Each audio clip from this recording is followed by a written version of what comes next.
How should I tell him? I don't really want to have to talk about any of this. Maybe because people have never really wanted to listen to me before.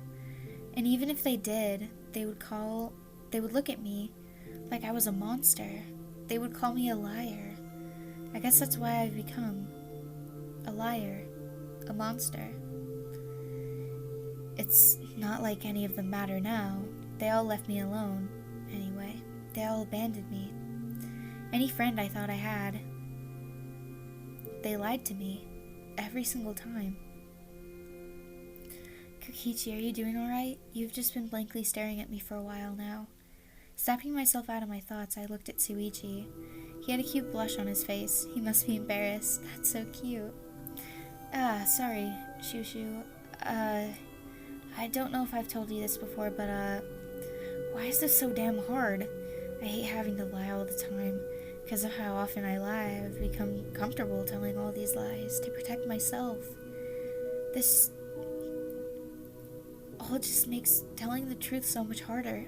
I hate being this vulnerable. Sorry, Shushu.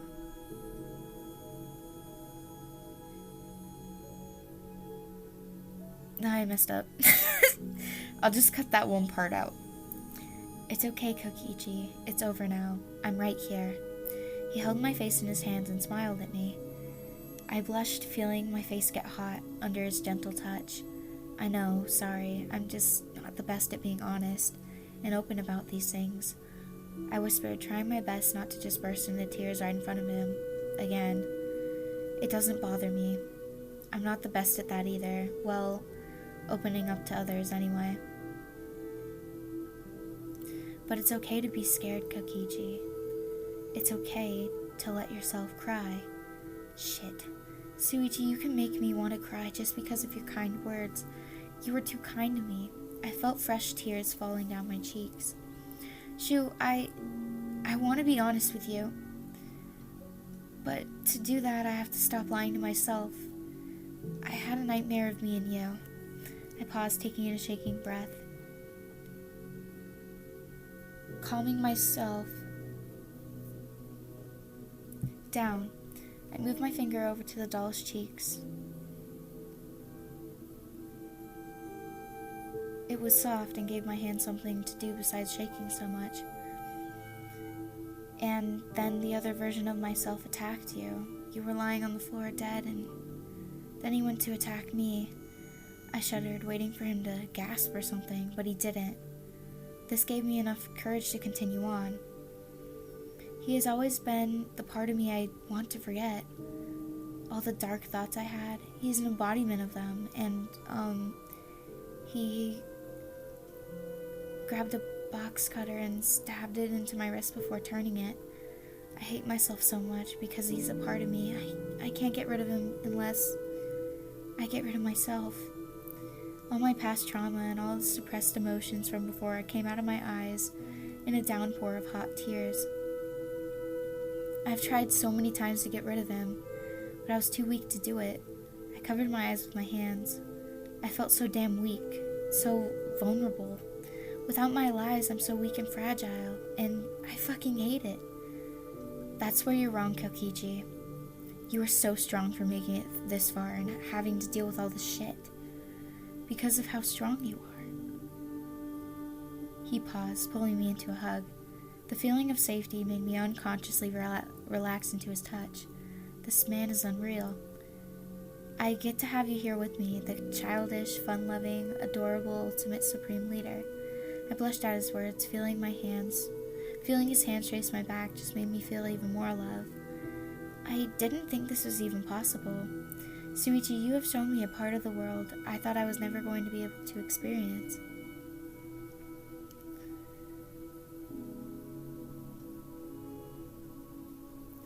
I love you so much. I want you to know that what I'm saying is true. I'll keep telling you as many times as you need me to. Shuichi didn't react like I thought he would. Usually I can predict what people are going to do, how they are going to react, and how I can make them react in certain ways. Shuichi has always been different. I never have been able to predict any of his moves. Well, All of them, anyway. This makes me absolutely intrigued by his presence. Thank you, Shu. You are the first person I've met that hasn't freaked out when I told you about my stuff. He pulled back to meet my eyes. Freaked out? He asked with a confused glance. Yeah, most people would call me a psychopath or crazy, and then they would spread rumors to others and make them avoid me or some shit. I laughed a bit before remembering some of the dumbasses that said they were tough when in reality they were just weak-ass fuckers. Kinda reminds me of the dumbass Kaito. I laughed at that. Kaito should be the super high school level dumbass. Haha. I laughed, sounding a little weaker because of all the crying and screaming. What's so funny? Shuichi asked with a playful smirk. Just thinking about the all bite, no bite people. I said, booping his nose. Oh, like how you can be with Kaito? He teased back, making me retract. Ooh, ouch, that hurts, Shu, I said, fake hurt, making him giggle. But you are right. If we're being honest, though, Kaito is just the same. I laughed before he pulled me down to the bed in a hug. I'm glad you're feeling better. I love when you're able to be happy, and when we can just tease each other like this. I propped myself on my elbows, gently putting the doll on the bedside table. Oh, but I thought Shuichi Saihara hated getting teased. You always get so flustered. He blushed under my gaze. I hate when you are so sad. When you are sad so much more, he whispered, covering his mouth with his hand. Then I will tease you as much as I want, my emo boyfriend. Shuichi just blushed even more. You're so cute, Shumai, I exclaimed, smothering him with affection. Kichi? He yelped. I started laughing before he grabbed my cheeks. Shu? I asked. Thanks for telling me. I hid my face in his chest so he wouldn't see my blush. I could feel his laugh from under me, making me huff. Kokichi? A knock on my door interrupted my moment with Shuichi. I groaned before going to get the door. Hey, Maki, Shuichi said from behind me. It's your shift. No one has done anything suspicious. Yet, she whispered. This made me realize how quiet the dorms were. The rooms were soundproof, so our talking was dead silent. Kind of gives off a creepy vibe. Okay, thanks for letting me and Shu get the first rest, I said, smiling at her. She gave me a small smile back before she left her room. Me and Shuichi changed quickly before walking out of the room, locking the door behind us. I walked out to the courtyard to make sure nobody left the dorms, or came in the dorms. Maki suggested that we stood there for that exact purpose. This made me laugh. We are like security guards. How ironic is that? A supreme leader who gets into trouble with the cops being a security guard. I laughed to myself. Shuichi soon joined me in the courtyard, standing by my side. What do you think about the new motive? Shuichi asked, breaking the deafening silence. I'm just worried that Monokuma might be planning to do something to the two people who are already most susceptible to giving in to the killing game. I felt my body shake. What if someone was going to try to kill me? It can't possibly be good in any way, because it was a motive from Monokuma, he whispered to the wind. It was a little chilly out tonight. I didn't notice I was shaking until Shuichi pulled off his jacket and wrapped it around my shoulders. I looked up at him confused and slightly flustered from the sweet gesture. You look cold. He didn't make eye contact at me, which for once I was glad for.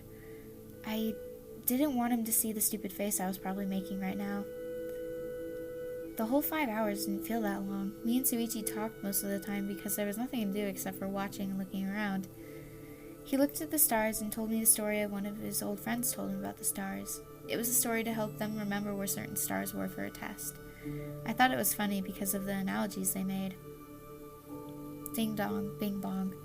The morning announcement sounded, and me and Shuichi went back to the dorms. Nothing had happened all night, which is super lucky for us. Maki walked over to us after exiting her room with Kaito coming out of his moments later. So did anything suspicious happen? Maki asked in a hushed voice, as some of the others were walking out of their rooms to go to the dining hall. No, it was pretty quiet, Shuichi said. Kaito sighed in relief. It's not over yet. Everyone has a motive video now. Anything could happen. You guys should go and check your rooms. Maki said before leaving the dormitory with Kaito. See you in the dining hall, sidekick, Kaito waved as they walked out of the door.